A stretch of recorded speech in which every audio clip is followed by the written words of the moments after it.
Hi, welcome everyone. Dr. Cindy Liebert here with my co-host Brooke Jack and our very special guest, Christi Hurd. Christi, welcome. So glad Thank you're you. here. Yeah, Christi and I go back a little ways. I first met Christi, or Mrs. Hurd, as I knew her at the time, when my daughter, who's now 18 and in college, when she was in middle school, she had Christi for her English teacher. So, and we've grown to know each other better over this time. And we have connected through the ministry Young Life, where you guided my daughter into that. And it's just been a big part of her life. And so I just have a lot of gratitude for your influence in her life and your mentorship of her. But let me just introduce you so everybody else knows your background. You were a middle school English teacher for many years. How many altogether? Part-time, part-time and full-time, it's almost 20 years. Okay. I went back to teaching full-time when I saw the ominous cost of college and knew that I could not do any kind of work part-time and get them through college. So I worked full-time for 12 years. Gotcha. And you retired from teaching in 2021 in order to support your aging parents. And you didn't stop there, though. You went on to get certified through the Parent Coaching Institute, and now you're a certified parent coach, which is just a beautiful way to tie together your teaching experience and your passion and desire to help support parents and children. Let me just read a bit about your bio, and then we'll get into our conversation. So you are passionate about partnering with parents to restore their enjoyment in this most influential role. She uses her PCI training, her classroom experience, along with her own parenting experiences to help parents of any age children lead with intention so that they will make better decisions and have fewer regrets. Good goals. You have 3 children yourself? I have 3 children. Right. They are 25, 28, and 30 now. Wow. Amazing. Yeah. It goes quickly. It goes quickly.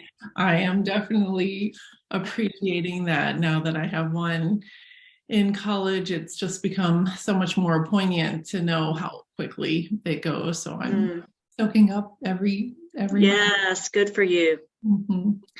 And so your passion is to help families flourish in this crazy, fast-paced digital world we find ourselves living in.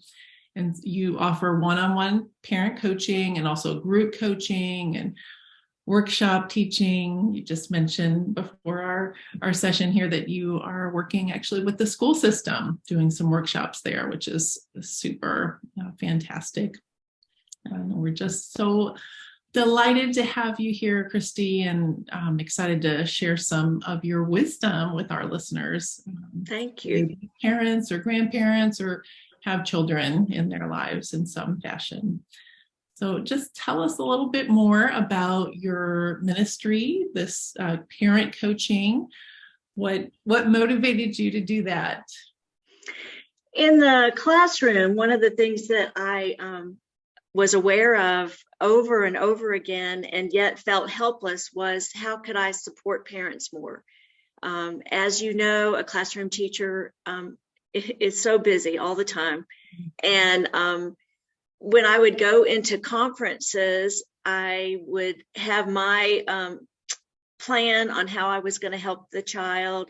There might be a specialist in the meeting saying how they were going to help the child. The child was saying what they were going to do differently. And I often felt like I was just kind of patting the parent on the shoulder saying, and good luck. And because that was all I could do. And then when I learned that parent coaching was actually a field, I learned that from one of my doctors and talked with his wife, who was a parent coach. I thought, this is the perfect segue for me as I retire, because I am so passionate about helping parents, have been, but was helpless to do so.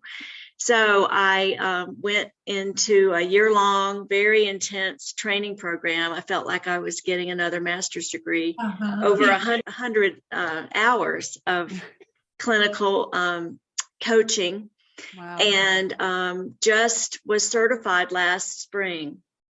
And so now I'm just getting the word out about what I do, and I'm loving it. It's making me a better person. It's making my family better. I mean, I think I'm parenting my adult children much better than I was, much better than I did when they were in middle school and high school. And that's great. And that gives me hope, to give hope to any parent that at any age you can change some things and make the family relationship better. I love that. Thank you, Me Christi. That's a too. really good message, that it's never over. Or That's right. Parents' life. Never too late. It's never too That's late. right. Never too late to change something. And one of the positions that we hold as parent coaches is that the agency is really more with the parent than it is with the child. And so when we can help parents see that just a few little tweaks could make a huge difference, then they're very hopeful. That's wonderful.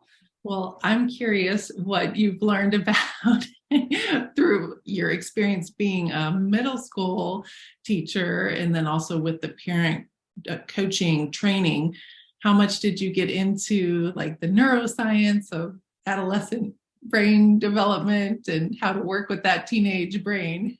Right. I'm still learning about that, but we had a course called Brain Compatible Parenting. And so helpful for a parent to know what stage their child's brain is in, so that they can monitor and be aware of it as they're communicating with their child, because they are not, we think they're a mini adult, but not at all. And I feel like I am guilty of that sometimes, having that mindset that my kids are miniature adults, and why don't you understand this, or why is this not computing? And I have to guard myself against that and step back and realize they're still in development. This is, I've had so many more years ahead of them for that to happen, and for my understanding to be at a certain level of situations. And so having that compassion and courage even to say, okay, do something different, think different. I think it requires a lot of courage. Well, it's so wise. And so often I think parents get into the stress of whatever it is that's happening and don't take that step back like you do, Brooke, and think, what's best for my child here. It's so easy to make parenting about us and not about what's best for them. Yes, my husband and I have a running little inside joke in a way that whenever we're having a challenge with one of our either preteen or two teenagers, we look at each other and we say, your brain is still developing, and we just oh, that's excellent that you do that. I try to tell parents, they're like, if they had a sign on their head that said, please be patient with me, God isn't finished with me yet. That's right. Oh, so good. Yeah. And we know just in childhood, the first 6 years of life are so critical for brain development. It just like the whole structure just develops almost to adult size by a fairly early age, by like 6. However, there's a lot of reworking, remodeling that happens in the teenage and early 20s, where it starts in the back of the brain and all the connections get pruned and become more efficient and focused on what the child is actually engaged in and learning and doing. And so it's such a unique, beautiful window of time for them to develop but also for us parents and teachers and people around them to give them grace and be gentle with them as their brains are developing. So well said. That's right. That's right. Both Brooke and I are working mothers, and I know a lot of our listeners are as well. And I'd love to just hear what kind of advice you have, Christi, for especially working moms and dads, parents that have to, juggle a lot of things and prioritize. And what kind of tips do you have for us? My hat's off to you. Anybody that works outside of the home, I think, have a more complex life. And to realize that you can still be a good parent even when you work outside the home brings a lot of hope. But I think it also brings a lot of pause, because you have to stop and work through, what are my values? What do I want to be communicating to my child as a working parent? How can I be totally present with them when I am home and not bring work home? There's just a lot more, I think, reflection that you have to do, and intention to do a good job at being a working parent.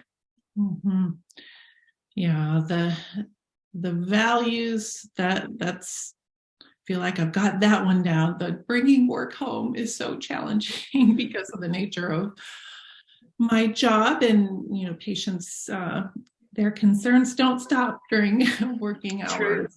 And so there's often a lot of administrative things, and I've tried so much to limit that and keep it in check, but it's really a challenging thing. And so that's an ongoing struggle. But research shows that if you give your child 15 minutes of undistracted, totally all about them, you're in their world every day, that really is sufficient. So that means that you put your phone down, the laundry can wait, anything that is distracting you, all of that can wait, and you get into their world and you validate whatever it is that they're saying. You're listening, you're loving. That's huge for a child. So I have seen, and I have to say this, I have seen parents who maybe don't work full time, but are not involved with their children when they're home, and have them in front of a TV, give them a phone, are doing laundry, running to the grocery store, all kinds of multitasking, and the child does not feel connected to the parent. So that's why I say you have to look at what's most important to you and how you're communicating that to your child. I personally don't think that you're harming your child by being a working parent. I think it's more about who you are when you're with them. Yeah. Well, thank you for saying that, Christi. That means a lot to me. I grew up with, my mom was a chemist. She ran an analytical lab at a pharmaceutical company, and she worked a lot. She worked actually across the river in St. Louis when we lived in Southern Illinois. And I remember I never felt deprived. I actually was proud of my mom and looked up to her. And so that's something I've had to work through, my own mommy guilt around my professional career. But I do think that children, there's, of course, many wonderful benefits of having a stay-at-home mom or dad that, can be there all the time. But there's also great benefits to working and the things that we're able to bring into their life in that way. And I've seen that with my oldest daughter, Leah. She's given me feedback on that she does kind of feel the same way about me that I did about my mom. So that's wonderful. Again, it's about the connection. It's about the connection that you're nurturing with your child. That is just so important. That will when you think about, you reap what you sow. If you're sowing connection every single day with each of your children, it is going to reap all kinds of blessings. Mhm. Well, thank you for giving us that little tidbit about Yeah. the 15 minutes. I think that's so encouraging. And the same is true in kind of the fitness world. It takes just like, 10, 15 minutes of exercise a day to make a huge, vast changes in your health. And so I think a lot of times we get caught up in this, we've got to do these big grandiose gestures, either, with parenting or with fitness, to do well. But the truth is little bits of time really do add up. And so I'm glad. Oh, they do. Little steps produce big dividends. Mhm. And when you think about it, 15 minutes of undistracted, you're in their world, that's not just a piece of cake. Yeah. That's a long time, really. Mhm. That's a long time. So I coached a very busy, successful father recently, and he had to divide his 15 minutes up into 5-minute segments Mhm. because it was, really taxing on him. So, but he was willing to do it, and he saw behavior change in his children because he did.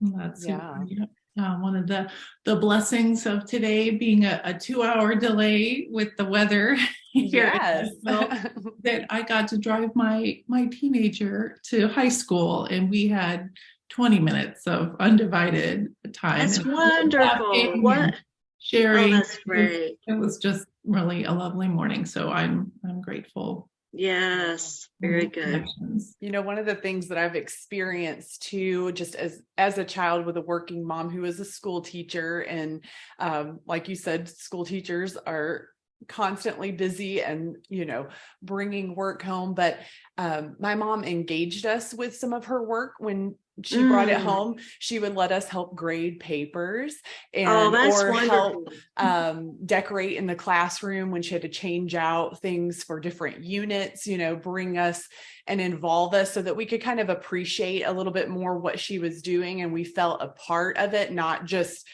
okay, y'all go over here, I've got to do this, but brought us into her world a little bit and let us experience that. And so I've tried to model that as well with my kids. If I'm having to do something on my computer, like a little a project and graphics or something like that, I find they're curious. What are you working on, Mom? What are you doing and how are you doing it? And so then I'm like, well, come over here and watch and I'll show you. And look, I can drag this and I'm going to change the font and I'm going to do this and, position this and just teach them a little bit about what I'm doing and why I'm doing it, who it's going to go out to. And so, that helps them to even appreciate and see, oh, cool, Mom, you're doing this. And, oh, you're going to be recording a podcast. Oh, people are going to be listening to your, conversation. Oh, wow. And just all the things that they don't feel so disconnected, but they can actually appreciate it. Brooke. Oh, that's wonderful. That's wonderful. I love it. Tell us some more tips, Christi. I know you've got more wisdom in there. We want to mine the diamonds. Yes. Well, when I think of the tips that, like you all have said, nurturing that secure attachment is so important from day one. And if I could go back in my middle school and high school years with my children, I think that I would have validated them more instead of fixing them more. My personality is dramatic, and so it's very natural for me to go right into this. And I found that some of the connection was damaged because I did not take time to validate my child. And so learn from me and learn that they really need to be validated. And so that means tuning in to what they're saying, acknowledging what they're saying without judgment, and then just listening. Oh, I know that's really hard. That must have really hurt. That must have really hurt. What are you going to do about that? Do you remember any times that this happened before and you got through it. I mean, you're really in their world and validating. And then the last thing that you do is you wait to instruct, you wait to give advice, you wait to fix. And that's where the pause comes in. So learn from me, because my daughter, who's 30 now and has 2 children, I love being a grandmother, but I'm seeing her give to them what I didn't give her enough of. And thank goodness she's been able to see that that was something that she really needed. Yeah. So I would say, nurture that secure attachment just every day. Set limits for your children. They yearn for limits. Actually, the most insecure children are the ones that don't have limits. So you set boundaries that make them feel safe, and you explain why you're doing that. And then if something happens where they make a mistake, or they're bound to, then you let the consequences teach. So the consequences are the bad guy, and you remain the good guy, and you're helping them learn from the consequences that they experienced. That to me is golden, if you can do that.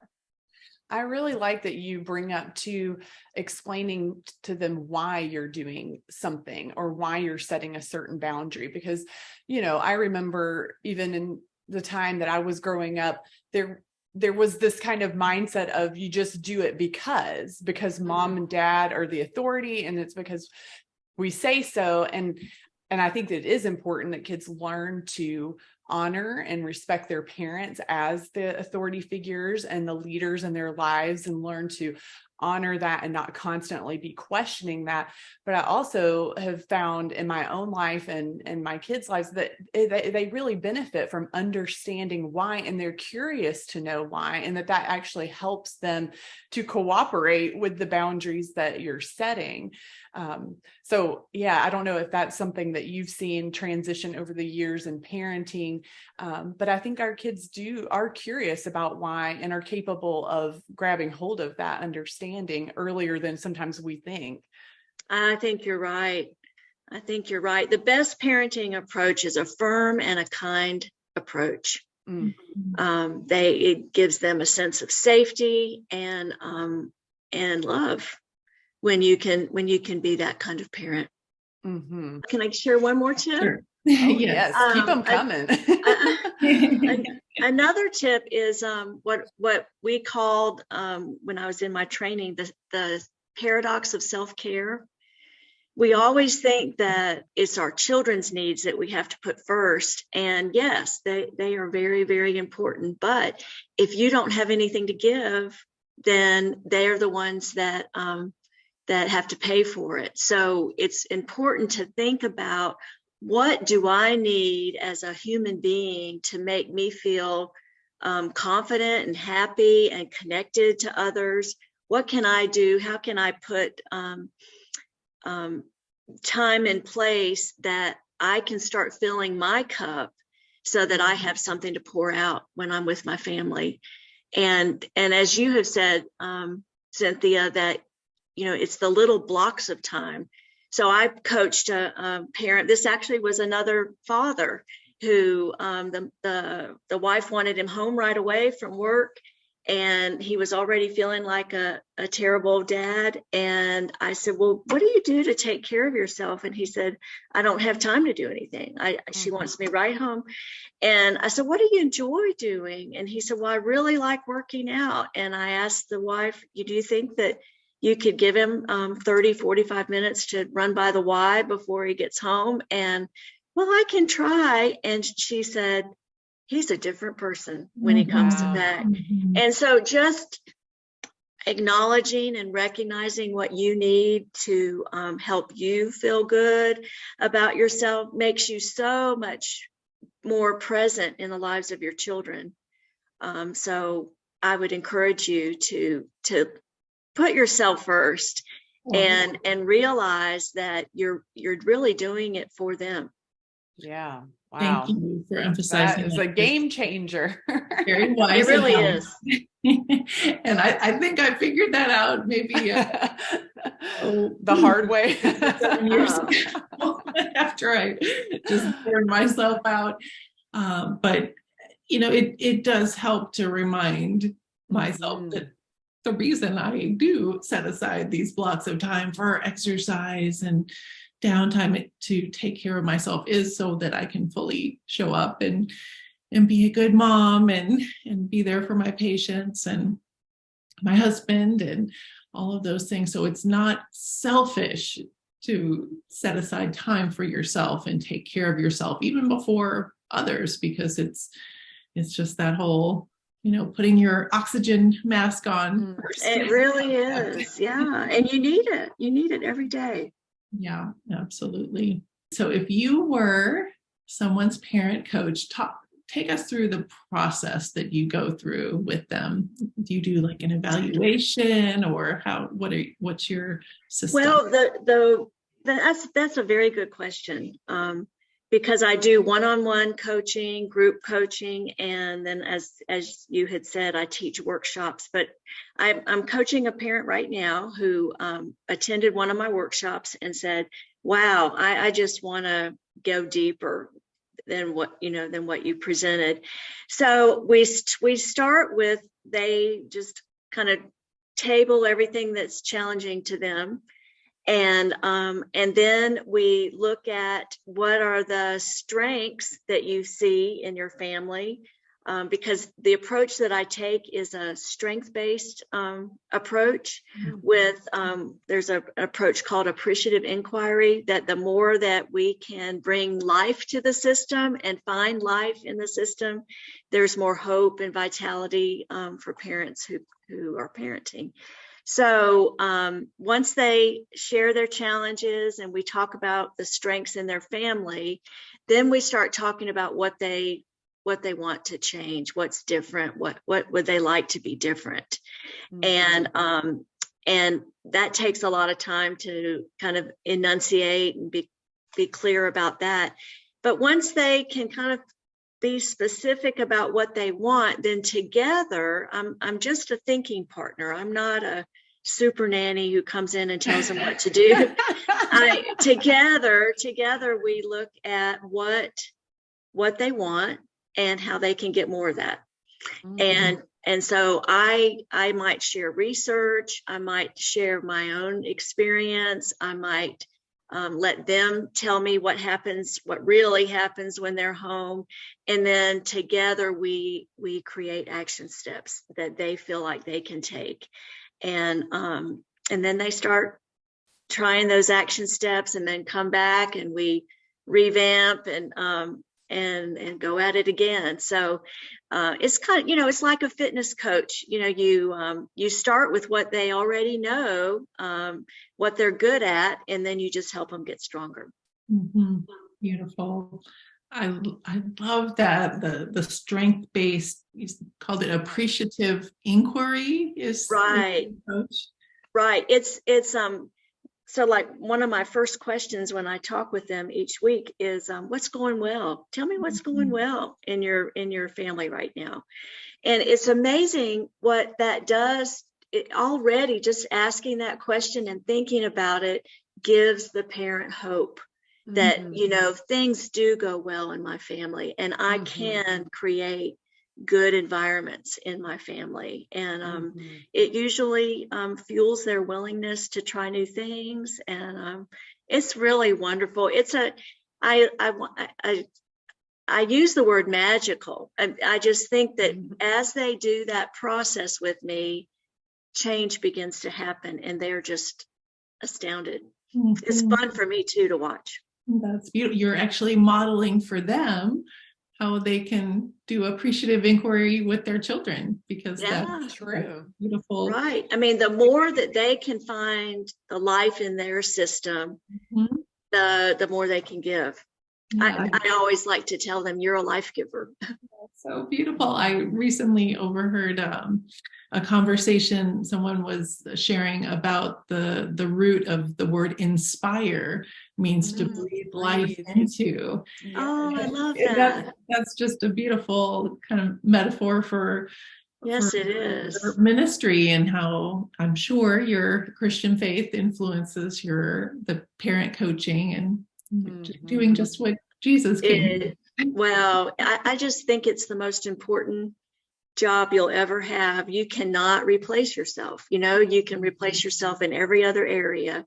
But your kids will remind you when they get older of, do you remember when you did that and how much, that was hard for me when you made that poor choice or whatever. I mean, you won't do it perfectly, but it's wonderful when you can enjoy the process more and then reap the benefits of a family that loves one another and enjoys one another.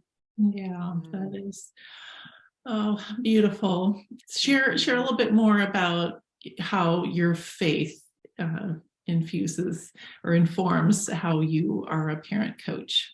Mm-hmm. Well, it's everything for me because I believe that God has gifted me with teaching and encouragement and to see people as dynamic human beings who can grow and change and be their best self. That was the kind of teacher I was. I tried to hone in on each child and somehow speak life into their world and help them learn. And I'm really doing the same thing, but I'm doing it with parents who really want to learn. And that's really wonderful for me when you can combine someone who wants to learn with someone who wants to encourage and teach. You've got a great combination. Lovely. Thank you. And thank you for breathing life into and inspiring my daughter, Leah. Oh, well, she's wonderful. But, again, Leah, as a student and as a young believing Christian, was one who just wanted to learn and would ask questions. And then I would be able to share, my experience. And it built just a beautiful, trusting relationship. And she's just blossoming. I'm loving watching the young woman that she's become. Me too. Well, I thought we could wrap up since we're all three mothers and have had our own journey in parenting. I thought we could wrap up with just sharing maybe 3 of our own parenting tips or pearls of wisdom that we've gained over the course of our parenting journey. So, Brooke, sounds get good. us started. We'll let you finish, Sure. Christi. Sure. Well, the first thing that comes to mind is just attitude. Attitude is kind of everything. And one of the things that we adopt in our household, a phrase that we use often is attitude of gratitude. And when the grumbling or the complaining starts or the whining, that's kind of our key phrase, attitude of gratitude. And just learning to keep perspective and things and celebrate the little things, celebrate the little victories. It's okay to embrace the awe and wonder of the little things, sometimes. And I fell into this trap for many years as a parent, being so adult and serious, and just not appreciating some of the little things and taking time to celebrate those. So I think just approaching things with that attitude and being grateful for all of the little victories and looking for ways to celebrate every little thing that you can will change so much about your own attitude and the atmosphere that you're carrying into the house. And it's going to be a ripple effect in the household and shift the atmosphere for those that you live with too. So that would be that's excellent. That's excellent. And the second tip would just be about intentionality around family time. So with both my husband and I working, doing ministry and business, both of us being involved in those. And so wearing many hats, what we found was creating some kind of consistency around family time that would help generate excitement for everyone. And so what that turned into was our Saturday morning pancake breakfast. And every Saturday, the kids looked forward to, that's when we would, cook the eggs and the pancakes and some kind of breakfast meat. And, we made it a big to-do, and we took the time to cook together and then sit around the table together and take it slow that on our Saturday mornings and talk. And when we have family devotions, but we just share what is the highlight from your week and just go around the table and have that time.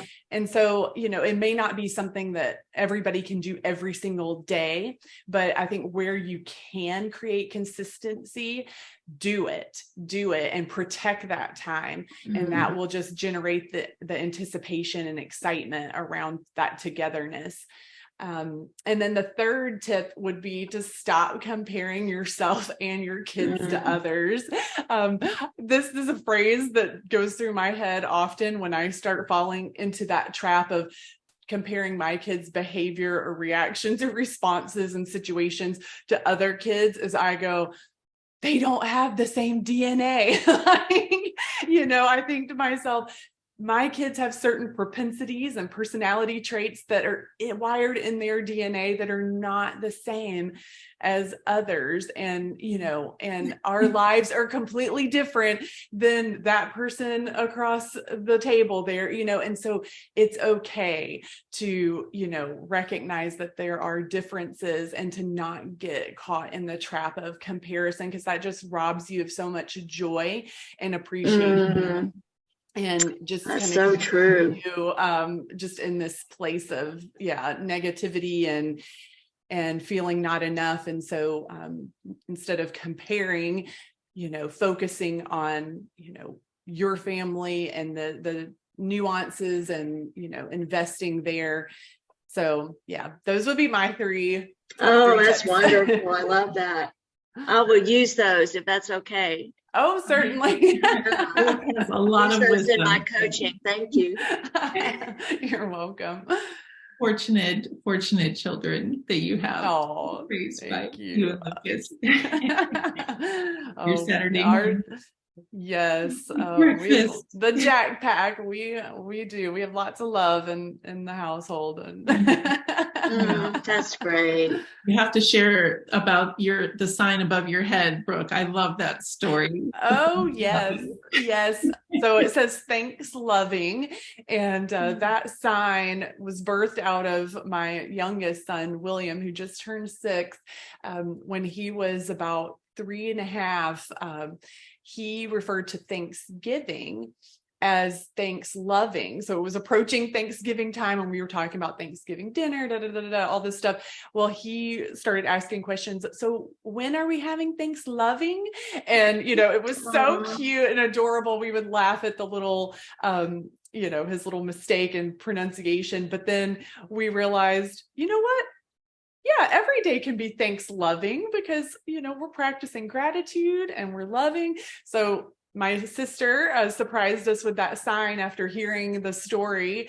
And so we have that now posted right here behind our dinner table, just to remind us that every day is a reason to celebrate and be grateful. Oh, I love that. Oh, that's wonderful. Yeah, that's wonderful. They go together. They do. Exactly. So I'll share my top 3 here. Grace is the number one, and it goes back to the concept of their brains developing. They're just in this beautiful, kind of vulnerable, but also flourishing time in childhood and adolescence, and just giving your children grace, and also mamas giving yourself grace for the way you failed and you lose your temper and you don't do things how you like to do, how they should be done, to give yourself grace. And then So that important. flows into my second piece of advice that I've learned from some wise mentors, is to own up to your mistakes with your kids and to ask for their forgiveness. And that's also a way that I try to model our Christian faith, is being humble and admitting when you screwed up. And asking for their forgiveness, showing them how to make a true apology that acknowledges that you were wrong, and asking to be forgiven. So those are my first two. And then I think part of our journey, and I'll be sensitive to privacy for my kids, but we've had some concerns with mental health. And it has been an opportunity for us to teach and model and encourage around the renewing of our minds, and helping them to replace negative thoughts or worldly value systems, helping them to replace that with the truth of who they are and their identity in Christ. And so pointing them to God is my third point. Oh, I love that. Wow. Yes, y'all are great. I I will use your tips as well. Great. And Christi, why don't you finish us off with your 3 additional tips for us? One of the things that keeps coming to my mind, because I'm taking care of my almost 89 and 90-year-old parents, is that you're always watching your parents. I don't care what age you are, you're learning from them. You're learning how they deal with life. You're learning how what matters to them. And so I guess take a sober understanding of the role that you have in your children's lives. They will catch a lot of things. Oh, yes. More is caught than taught. You've probably heard that. Yes. And so just to be aware of that. And I think that's why taking care of yourself is so important, and pausing and recognizing that, in order to help them regulate themselves, you have to regulate yourself. So what can I do so that I can be more present in their lives? I guess that's my second tip, is recognizing the importance of self-regulation. And then the third one is recognizing that this is such a short time. I can't emphasize that enough. I cried. I wore sunglasses at every high school graduation. It's so hard. It's so hard. But when you start to see that you're part of the metamorphosis of this child becoming an adult, then you begin to make decisions and choices that will groom them for their flight instead of clipping their wings. So, as they're growing, I'm more aware of middle school and high school, but as they're growing, I think it's very good to counsel yourself. How can I groom them to have more confidence so they can fly, and to recognize that when you're afraid, you're going to want to control. And to say that's really the issue, is being afraid. And then they have to deal with your controlling behavior. So that's it. Yeah. Wow. Thank you for all of that wisdom. Yes. So encouraging. Okay. You're welcome. In the process of learning that the letting so hard fly, and God was so gracious to give us an extra year after high school for her to live at home and get some of the Yes. basics out of the way at the community college, because it's given me the time to process and really realize that, she wasn't really mine, that I'm just Oh, giving her. and that's a very emotional experience, isn't it? I mean, we wanna hold on, but and what's best for them is just to let them go, and then they come back, and you have a completely different relationship because of the independence that you've given them. You've heard that. I know you've heard that phrase. The two lasting gifts we give our children: roots, and the other is wings. Oh, that's beautiful. And I just really believe that. You're in the nurturing time. Nurturing that environment, being aware of that environment, going deep with those roots of what is important to you. And then there's the time to let them go and let them live out the values that you've lived before them, and figure out life, and know that you're a safe place to come back to. Yes. I mean, here my dad is. He's a retired family counselor. I'm going to get emotional, but he's taught me so much, and he's so thrilled that he feels like I'm kind of carrying on what he did. Absolutely. You can add that to your resume, not only being a mom of 3 and a English school teacher and now a certified parent coach, but you've been seeing that be modeled your whole life with your dad. Yeah, I have. Very grateful.